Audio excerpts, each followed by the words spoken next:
Je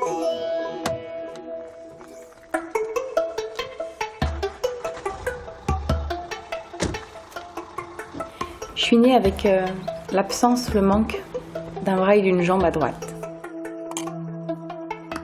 Toute l'enfance, la petite enfance, était très heureuse.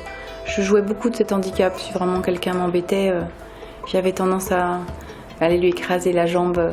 J'exagère, mais écraser le pied s'il m'embêtait trop en me traitant de jambe de bois.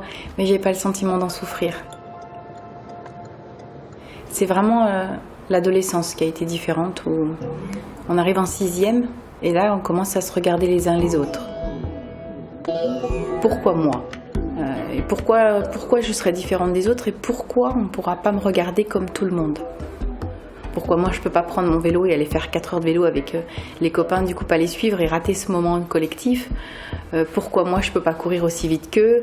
Voilà, pourquoi moi ? La colère elle est partie de là. Cette envie qu'on me regarde autrement, qu'on me regarde pas parce qu'il manque une jambe, parce que je marche tordue, parce que je boite, parce que je peux pas courir, parce que je peux pas suivre le groupe, mais qu'on me regarde pour autre chose. Et en plus, il y avait la problématique du sport qui est apparue, parce que les enfants partaient faire une demi-heure de course dans les bois, et là je pouvais pas suivre. Donc ce jour-là, on s'est demandé à la maison et moi-même, qu'est-ce que je vais faire dans tout ça ?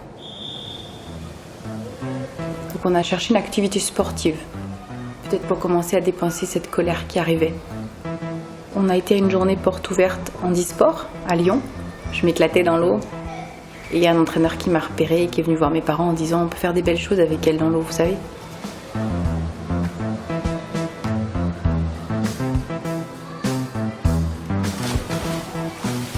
Assez rapidement, ils m'ont appris à nager, le crawl, le dos, le quatre-nages.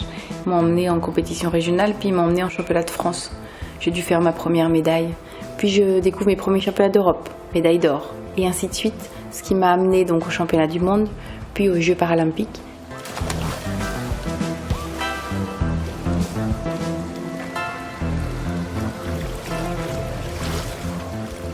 Et la plus belle récompense, c'est la médaille d'or aux Jeux olympiques, avec la Marseillaise sur ce podium. On sait pourquoi on l'a fait.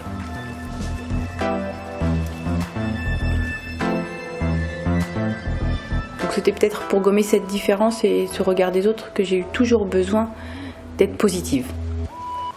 Quand on a un bras et quand on se dit qu'est-ce qu'on va faire pour manger demain.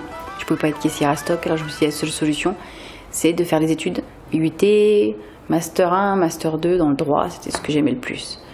Et puis me voilà à rechercher un travail. Comme tout le monde, il faut quelque temps quand on a un bac plus 5 pour chercher du boulot. Donc je réponds à plein d'annonces, j'envoie des CV partout. J'avais bien sûr précisé, puisque j'ai pas de difficulté avec ça, que j'avais une RQTH. La chance a voulu qu'il existait un emploi de reconnaissance travailleur handicapé à EDF. Moi, je suis toujours partie du principe qu'il fallait afficher la reconnaissance de travailleurs handicapés. C'est un dispositif exceptionnel qui nous permet d'accéder à des emplois adaptés à notre handicap. Donc moi, j'ai jamais cherché à cacher cet handicap. Donc c'est pour cette raison que j'ai pu être convoquée à des entretiens et rentrer à EDF avec ce statut d'handicapé.